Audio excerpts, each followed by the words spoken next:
नमस्कार दोस्तों, welcome back to our channel fun fact SKP पे। आज हम देखेंगे एक super important topics Pakistan Saudi Arab defence deal के बारे में। जी हाँ, ये डील 17 सितंबर 2025 को हुई है। ये डील के बारे में अभी तक हो सकता है आपको खबर मिल गई हो, लेकिन मैं इसके आगे की बात करूंगा। इंडिया की मुश्किलें और स्मार्ट काउंटर स्ट्रेटेजी के बारे में बात करूंगा कि क्या इंडिया को मुश्किल आ गई है और इंडिया किस तरीके से स्मार्ट काउंटर कर सकता है इन सब चीज़ों को। तो ये सब हम जानेंगे, इंडिया को क्या क्या प्रॉब्लम हो सकती है और इंडिया इन सबको कैसे हैंडल करेगा। Diplomatic, economic, military, soft power से किस तरीके से करना बेटर रहेगा, सब कुछ सिंपल लैंग्वेज में समझेंगे। तो आइए, सबसे पहले चैनल को सब्सक्राइब कर लीजिए, वीडियो को लाइक करिए, बेल आइकन को दबाइए। आप मुझे WhatsApp, Facebook, Insta and Telegram channel पे फॉलो कर सकते हैं, सबके डिस्क्रिप्शन में लिंक मिल जाएंगे। और दोस्तों, सबसे पहले ये डील एक्चुअली है क्या। सबसे पहले मैं आपको बताऊंगा कि 17 सितंबर 2025 का दिन पाकिस्तान के लिए बहुत ही अहम था। रियाद में पाकिस्तान के पीएम शहबाज शरीफ और सऊदी के crown prince Mohammed bin Salman ने strategic mutual defence agreement sign किया। ये क्यों किया, ये भी थोड़ा सा मैं आपको बताऊंगा। ये एक सिक्योरिटी पैक्ट है जहां दोनों देशों ने वादा किया है कि अगर किसी एक पर हमला होता है तो वह दूसरे पर भी हमला माना जाएगा। मतलब पाकिस्तान का दुश्मन सऊदी का दुश्मन और सऊदी का दुश्मन पाकिस्तान का दुश्मन। जिस तरीके से नाटो देशों ने आर्टिकल बनाया है, उसी तरीके का ये दोनों देशों ने भी कर लिया। हो सकता है आगे कई और ओआईसी के सदस्य इसमें जुड़ जाएं, देखना पड़ेगा ये चीजें, क्योंकि पाकिस्तान ने डिमांड रखी थी जिस तरीके से नाटो का आर्टिकल 5 है, तो उसी तरीके से हम ओआईसी का भी एक आर्टिकल बनाते हैं जिसमें एक देश पे हमला यानी सब देशों पे हमला माना जाना चाहिए। तो उसी तरीके से अब पहला देश तो शामिल हो गया है पाकिस्तान के साथ। अब बात करेंगे क्यों शामिल हुआ है, सऊदी के शामिल होने का क्या कारण है, ये सब भी मैं थोड़ा थोड़ा आपको डिटेल में बताऊंगा। एक्चुअली क्या है, ये दशकों पुरानी सैन्य साझेदारी को औपचारिक रूप दे दिया गया है। सऊदी ने कहा ये सभी मिलिट्री मीन्स का कवर करता है, training, intelligence sharing, joint operation and शायद न्यूक्लियर बैकअप। मतलब न्यूक्लियर के कारण ही सऊदी ने ज्वाइन किया है, ये तो 100% है, बाकी उसको कोई जरूरत नहीं है पाकिस्तान की। क्यों हुई है, हाल ही में इसराइल ने कतर पे अटैक कर दिया था। अब अमेरिका ने सपोर्ट ही नहीं किया। मतलब जो कतर में इसराइल ने अटैक किया था वो हमास पे किया था, इस कारण अमेरिका ने ज़्यादा कुछ बोला नहीं। अमेरिका ने बेड़ा रखा है, यूएस सिक्योरिटी दी हुई है गल्फ देशों को कि कोई भी तुम पे हमला नहीं करेगा, अगर कोई करेगा तो मैं तुम्हारा बचाव करूंगा। लेकिन यूएस कहाँ है, इस बार नहीं किया बचाव, उल्टा इसराइल के साथ ही था वो। इसलिए सऊदी ने पाक जैसे रिलायबल पार्टनर को चुना है। ये मतलब एक प्रकार से इस टाइम पे क्या हुआ, कतर में जैसे ही हमला हुआ इसराइल का, तो ये पाकिस्तानी इसराइल के हमले के अपोजिट में कतर के पास चले गए और हम तुम्हारे साथ हैं, हम तुम्हारे साथ है करके बोलने लगे। फिर ओआईसी की मीटिंग भी हुई जहाँ पे ये सब चीज़ें हुई।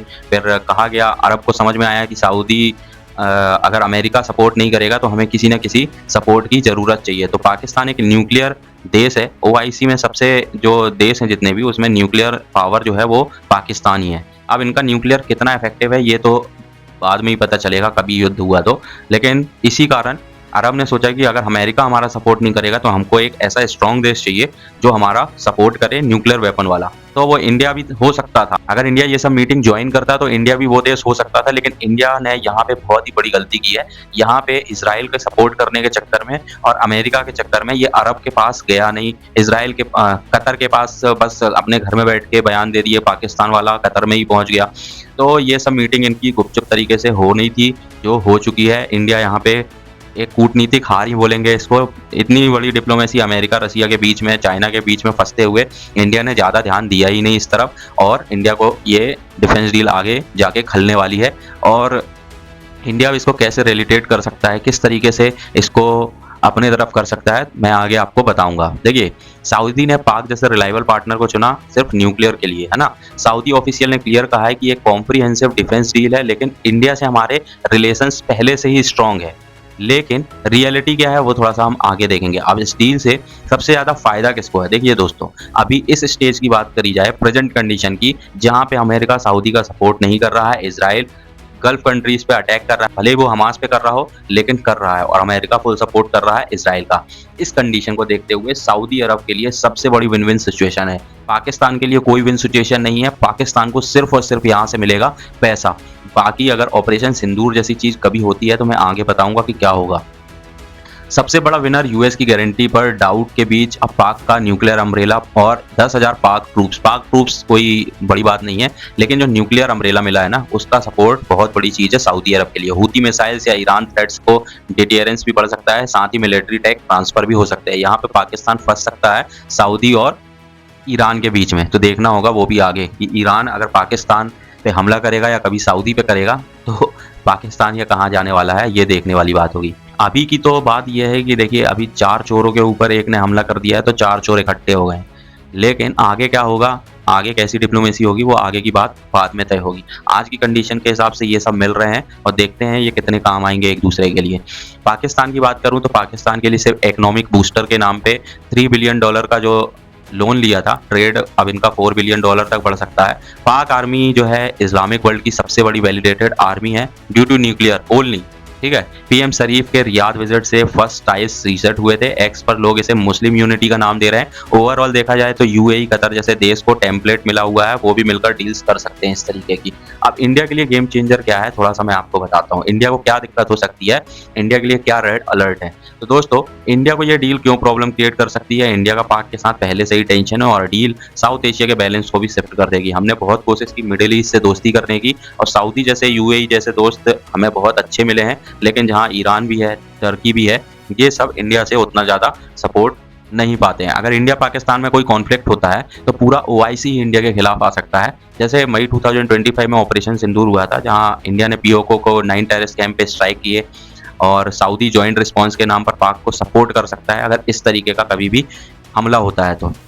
डायरेक्ट मिलिट्री की बात करूं तो डायरेक्ट मिलिट्री इंगेजमेंट बहुत मुश्किल है। सऊदी इंडिया के खिलाफ नहीं खड़ा होगा, ये आज की कंडीशन के हिसाब से मैं आपको बता रहा हूँ। सिर्फ ये समझौता कराने बीच में आएंगे और नो लड़ाई ना हो इस बात को करेंगे, बाकी डायरेक्ट मिलिट्री नहीं देगा। हाँ, पैसे जरूर देगा न्यूक्लियर साइटों के नाम पे, तो इंडिया को सोचने पे मजबूर करेगा ये चीज़। जनरल जो है हमारे सीडीएस जनरल अनिल चौहान ने कहा है कि इंडिया कैलिब्रेटेड फोर्स यूज़ करता है, लेकिन अब एक्स्ट्रा कैलकुलेशन के साथ फोर्सेस यूज़ करेगा। डिप्लोमेटिक प्रेशर थोड़ा सा रहेगा। सऊदी जो है ओआईसी में लीडर है, वो यूएन और ओआईसी में कश्मीर इशू को उठाकर इंडिया को डिफेंसिव पोजीशन में डाल सकता है। पहले भी पहलगाम अटैक पर सऊदी ने इंडिया का सपोर्ट किया था, लेकिन अब पाक टिल्ट से चेंज हो सकता है, तो इम्प्लीकेशंस स्टडी होगी, मतलब इंडिया अलर्ट मोड में आ सकता है। और देखिए, अब एक चीज़ है, जैसे ऑपरेशन सिंदूर हुआ था, तो अब इस टाइप के ऑपरेशंस के पहले ना सऊदी को एक मैसेज देना इम्पॉर्टेंट हो जाएगा इंडिया के लिए कि हम अब पाक आर्मी पे अटैक करेंगे।